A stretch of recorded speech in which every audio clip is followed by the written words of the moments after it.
Last topic है इस chapter का abnormal molar mass and went of factor.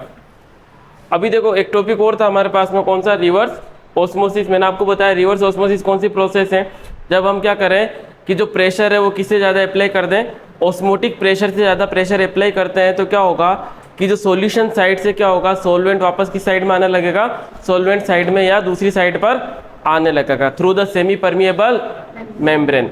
तो वही आपके प्रोसेस कौन सा कहलाता है? Reverse osmosis. तो क्या हुआ, सॉल्वेंट साइड से कहाँ जा रहा है? सॉल्यूशन में। रिवर्स ऑस्मोसिस क्या हो जाएगा? सॉल्यूशन से सॉल्वेंट के अंदर। ठीक है, तो वही आपके पास में क्या होता है? रिवर्स ऑस्मोसिस या आरओ। किस लिए यूज करते हैं उसको? प्यूरिफिकेशन ऑफ वाटर के लिए यूज करते हैं हम। अच्छा, अभी तक हमने जितना भी पढ़ा था, कोलिगेटिव प्रॉपर्टीज हमने पढ़ी थी, उसके अंदर हमने क्या निकाला था? मोलर मास निकाला था। बट मोलर मास को लेकर क्या हो सकता है, हमको एक कंफ्यूजन हो सकता है। यानी क्या हो सकता है कि जो हमारा एक्सपेक्टेड वैल्यू है और जो हमारा एक्सपेरिमेंटल वैल्यू है, दोनों में क्या आ सकता है? डिफरेंस आ सकता है। क्यों? अगर हमको इस बारे में पता नहीं है कि जो आयंस है वो क्या करते हैं, अपने आप को एसोसिएट या डिसोसिएट करते हैं। अगर हमको इस प्रॉपर्टी के बारे में पता नहीं होगा तो हम क्या कर लेंगे, उसका जो मोलर मास है वो गलत कैलकुलेट कर लेंगे। ठीक है, तो आपको पता है कि आप जब भी आपके पास में जो चार्जेस होंगे उसको हम किसके अंदर डालेंगे? सॉल्यूशन के अंदर डालेंगे। तो वो या तो अपने आप को क्या कर लेंगे? एसोसिएट कर लेंगे, या फिर क्या कर लेंगे? डिसोसिएट कर लेंगे। ठीक है, इसी एसोसिएशन और डिसोसिएशन की वजह से क्या होता है कि उनके मोलर मास के अंदर क्या आता है? डिफरेंस आता है। यानी जो एक्चुअल वैल्यू है या एक्सपेक्टेड वैल्यू है उसमें और आपके पास में जो एक्सपेरिमेंटल वैल्यू, उसमें क्या आता है? डिफरेंस आता है। या तो मोलर मास ज़्यादा होगा या कम होगा। इसी को क्या बोला जाता है? Abnormal molar mass. Normal molar mass तो क्या होगा, जो एक्चुअल है वही हो जाएगा, है ना। अब जैसे अगर मैं बात करता हूँ किसकी, प्रॉपर्टी ऑफ एसोसिएट की, तो एसोसिएट के अंदर क्या होगा, सॉरी डिसोसिएट के अंदर क्या होगा, पहले इसकी बात कर लेते हैं। डिसोसिएशन के अंदर क्या होगा बताना? दो वो क्या हो जाएंगे, अपने आयंस में अलग अलग हो जाएंगे। जैसे मैं KCl की बात करता हूँ, किसकी बात करता हूँ? KCl की। तो क्या हो जाएगा? K plus plus Cl minus. अच्छा, KCl का वो बताना मुझे, मोलर मास कितना होता है?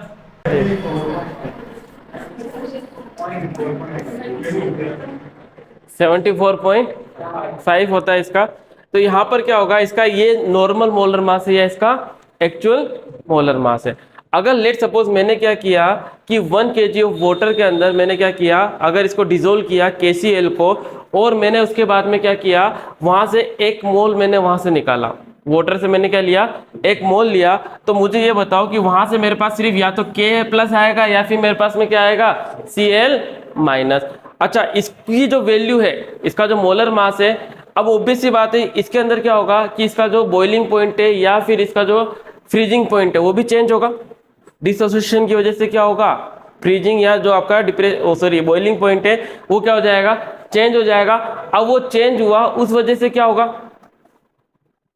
हालांकि चेंज नहीं होगा, मतलब चेंज कैसे, क्योंकि मुझे यहाँ पर क्या मिल रहा है, वहां मैंने नंबर ऑफ मोल कितना लिया था? 1 लिया था। अब मैं क्या कर रहा हूँ, कैलकुलेट कर रहा हूँ, तब मेरे पास में मोल कितना आ रहा है? हाफ ही आ रहा है। मतलब क्या होगा, ये इसका आधा ही तो है। अब मेरे पास में क्या आ रहा है? ये हाफ ही आ रहा है। इस कंडीशन में क्या होगा कि जो मैं मोलर मास निकालूंगा, या तो मेरे पास K का आ जाएगा या फिर मेरे पास में Cl। अगर मैं टोटल दोनों का निकाल रहा हूँ, 1 मोल का निकाल रहा हूँ, तो इसका जस्ट क्या हो जाएगा? हाफ हो जाएगा। 74.5 का हाफ कितना हो जाएगा? 37.25। तो ये इसका क्या हो जाएगा? Abnormal molar mass. क्यों, ऐसा क्यों हुआ? इसने क्या कर दिया, अपने आप को डिसोसिएट कर दिया। उसके बाद में मैंने क्या किया कि एक्सपेरिमेंटली अपन निकाल सकते हैं, किससे? या तो आप किससे निकालो, नहीं उस मेथड से निकाल लो ना, M2 की वैल्यू किसी भी मेथड से निकाल लो, जो कोलिगेटिव प्रॉपर्टीज है उसके थ्रू निकाल लो, क्योंकि बॉइलिंग पॉइंट होगा ना आपके पास में। लेट सपोज जैसे मैं बात करता हूं कि अगर K की जो वैल्यू है, KB की जो वैल्यू है वो कितनी होती है? आई थिंक 0.55 होती है। किसके लिए? वाटर के लिए। किसके लिए?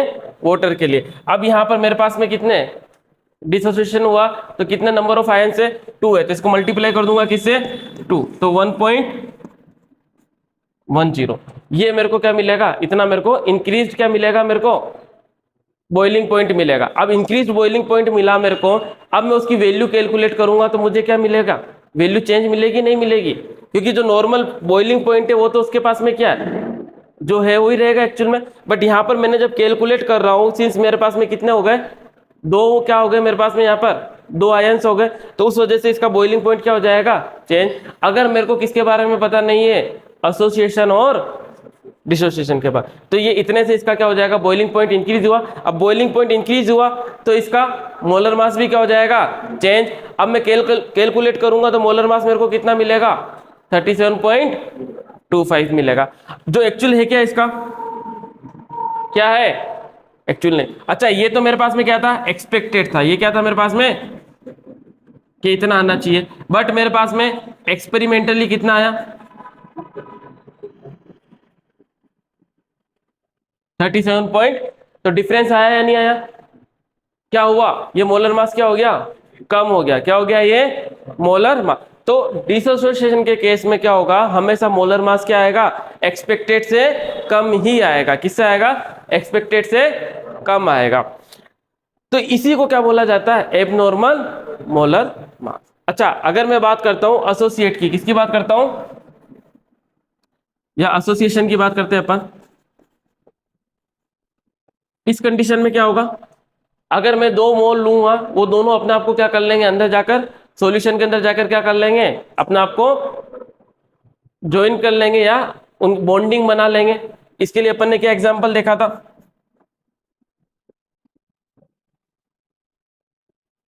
ये एग्जांपल देखा था, अगर मैं 2 मोल ऑफ क्या लेता हूं, CH3COOH लेता हूं, तो मेरे को ये क्या कर लेंगे, अपने आप को बॉन्ड बना लेंगे, एसोसिएट कर लेंगे। इसी को क्या बोला जाता है, ये अपने आप को क्या कर लेंगे, इनकी प्रॉपर्टी होती है डाइमर या डाइमराइजेशन बोलते हैं इसको। तो ये क्या कर लेंगे, दो से क्या बन जाएंगे, एक बन जाएंगे, तो क्या हो जाएगा CH3COOH, इसका ट्वाइस। अब यहां पर कितने मोल थे, दो, यहां पर कितना रह गया, अरे नंबर ऑफ मोल्स हमेशा हम किससे देखते हैं, स्टोइकियोमेट्रिक कोफिशिएंट से। यहाँ पर कितना स्टोइकियोमेट्रिक कोफिशिएंट 1 है, ये दो थे, यहाँ पर कितना रह गया 1। यानी अब मैं 1 मोल पानी से या सॉल्यूशन से बाहर निकालूंगा तो मेरे को दो, मतलब दो एक साथ आएंगे, पर मेरे को दिखेंगे क्या, वो एक ही दिखेगा। तो यानी अब इस केस में जो मेरे पास में वैल्यू है किसकी, मोलर मास की, सही आएगी या गलत आएगी, क्योंकि जो एक्सपेरिमेंटल है वो गलत आएगी। ऑब्वियस सी बात है, ज्यादा आएगी कम आएगी, यहाँ पर ज्यादा आएगी, क्या आएगी, ज्यादा आएगी। समझ में एसोसिएट कर लिया ना, तो क्या आएगी इस कंडीशन में, ज्यादा आएगी। तो इसी को क्या बोला जाता है, एबनॉर्मल मोलर मास। तो अब इस प्रॉब्लम का सॉल्यूशन क्या है भाई, ऐसे तो हम क्या कर लेंगे, सॉल्यूशन के थ्रू हम देखने जाएंगे तो क्या होगा, सबका जो मोलर मास है वो क्या जाएगा, गलत। और अपन ने कोलिगेटिव प्रॉपर्टीज पढ़ी है, उसके वो क्यों यूज की थी हमने, मोलर मास फाइंड करने के लिए, किसका, सोल्यूट का, यही किया था अपन ने। अब सोल्यूट का मेरे को मोलर मास फाइंड करना है उनके थ्रू, तो एक्सपेरिमेंटली सबकी वैल्यू क्या आएगी मेरे पास में, गलत आएगी, क्या आएगी, गलत है। उसी को सही करने के लिए कौन आ गया, वेंट ऑफ आ गया। कौन आ गया, वेंट ऑफ। इसने क्या दे दिया, एक अपने को फैक्टर दे दिया कि आप इस फैक्टर से मल्टीप्लाई कर दो, जो भी आपकी एक्सपेरिमेंटल वैल्यू है वो क्या हो जाएगी, सही हो जाएगी। ठीक है, तो उसी को क्या बोला जाता है, वेंट ऑफ फैक्टर। इसको रिप्रेजेंट किससे करते हैं, आई से, किससे, आई से। अब ये मेरे पास में क्या हो जाएगा,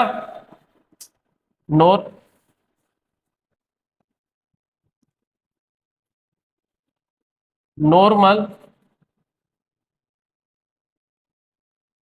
मोलर मास अपॉन क्या आ जाएगा,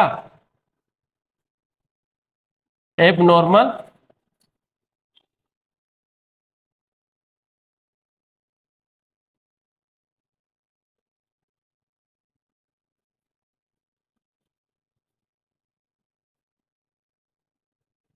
अच्छा एसोसिएशन के केस में क्या होगा, या डिसएसोसिएशन के केस में क्या होगा, यहाँ पर क्या हो रहा है, दो में डिवाइड हो रही है, किस में डिवाइड हो रहे हैं, दो में डिवाइड हो रहे हैं।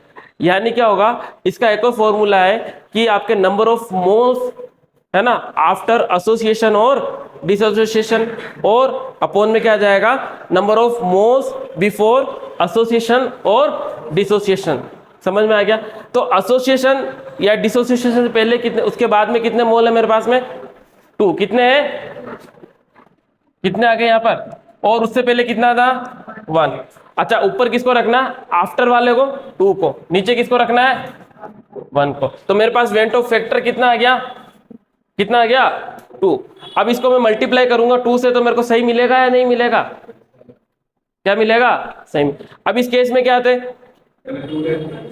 तो क्या हो जाएगा ये 1/2 हो जाएगा। आफ्टर, आफ्टर में कितना मिल रहा है मुझे 1, बिफोर में कितना मिल रहा है तो 1/2। इस केस में क्या आएगा, मोलर मास डबल आएगा ना, तो डबल आ गया, मैंने उसको मल्टीप्लाई कर दिया या 2 से डिवाइड कर दिया तो मुझे एक्चुअल मोलर मास मिल जाएगा। तो यहाँ पर भी तो सेम चीज हो रही है, मेरे पास में नॉर्मल मोलर मास है और जो भी एब नॉर्मल मेरे पास में आएगा, लेट से 37.5 आया, और वेंट ऑफ फैक्टर मेरे पास में आई क्या था 2 था, तो मल्टीप्लाई कर दिया तो मेरे को क्या मिल गया नॉर्मल। इस तरीके से याद रखना है इसको कि नॉर्मल मोलर मास कब किस कंडीशन में मिलेगा, जब मैं वेंट ऑफ फैक्टर को मल्टीप्लाई करूंगा किससे, एब नॉर्मल मोलर मास से। इसीलिए इसका जो एक और फॉर्मूला हो जाएगा वो क्या आ जाएगा, number of moles of solution after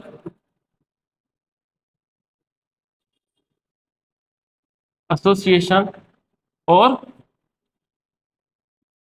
dissociation. अपन में क्या आ जाएगा, number of moles of solution before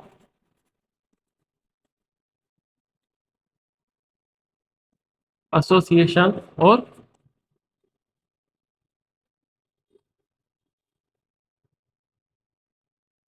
ये भी मेरे पास में क्या है, वेंट ऑफ फैक्टर है। अच्छा एक और होता है कोलिगेटिव प्रॉपर्टी की फॉर्म के अंदर, क्या होता है वो,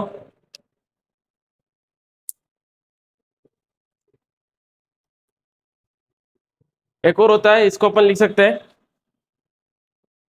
आई इज इक्वल टू, कौन सी कोलिगेटिव प्रॉपर्टी, हाँ ऑब्जर्व्ड, कौन सी होगी, एक तो ऑब्जर्व्ड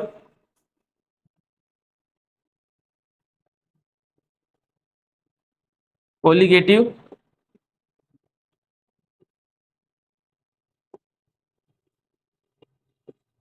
प्रॉपर्टी अपोन में क्या आ जाएगा,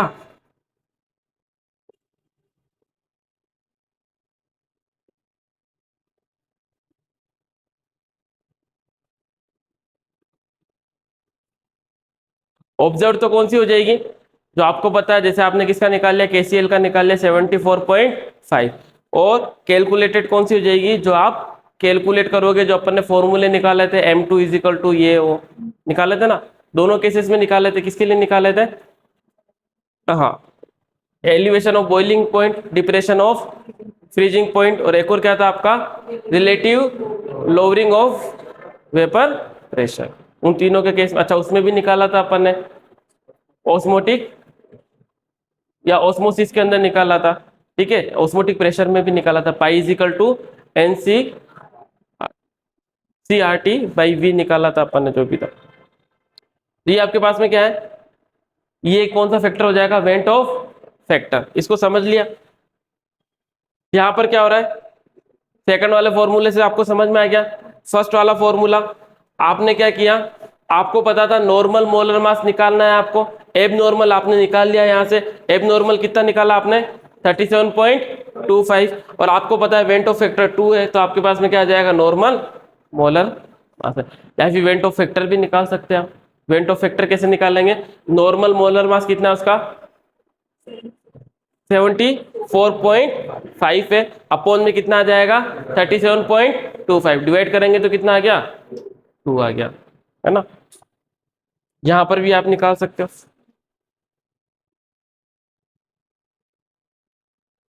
अच्छा अब क्या करेंगे, जितनी भी कोलिगेटिव प्रॉपर्टीज थी उन सब के अंदर जो हमारे पास में जो मोलर मास आएगा वो सही आएगा गलत आएगा, कोलिगेटिव प्रॉपर्टीज के अंदर क्या आएगा गलत आएगा, उसको हमको किससे मल्टीप्लाई करना पड़ेगा, वेंट ऑफ फैक्टर से। तो लिखो सारी की सारी वेंट ऑफ, अपन उसी में देख लेते सीधा।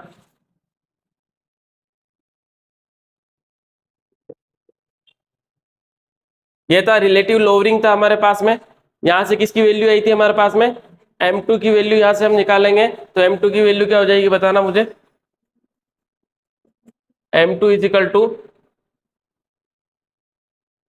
P1 नोट अपॉन क्या आ जाएगा,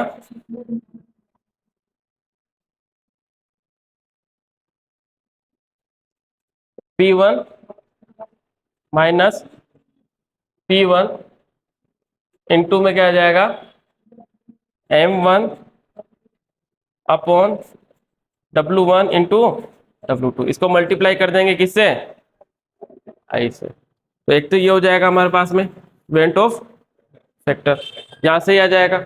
इसको भी सही कर लो फिर, ये भी क्या हो जाएगा, यहाँ से M2 की वैल्यू क्या हो जाएगी मेरे पास में,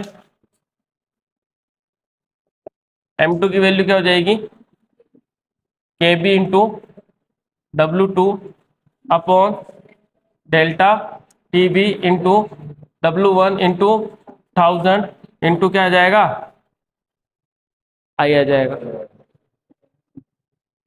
यहाँ पर भी क्या हो जाएगा देखो, इसको निकालो।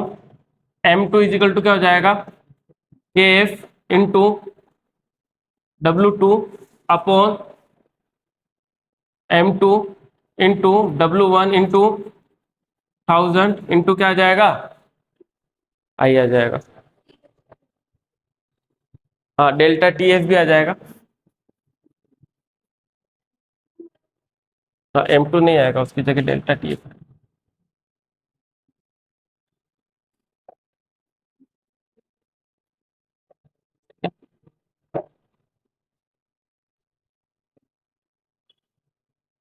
यहाँ से M2 हमने निकाल रखा, तो यहाँ क्या हो जाएगा, M2 is equal to I into W2 RT by 5। अच्छा इसको W2 को भी आप लिख सकते हो। तो ये सारे के सारे क्या हो जाएगी आपके पास में, वेंट ऑफ फैक्टर के फॉर्मूले। ये याद रखने सारे फॉर्मूले इंपॉर्टेंट है, एग्जाम में पूछे जाते हैं। और वेंट ऑफ फैक्टर क्या है, सॉरी एबनॉर्मल मोलर मास क्या है, ये चैप्टर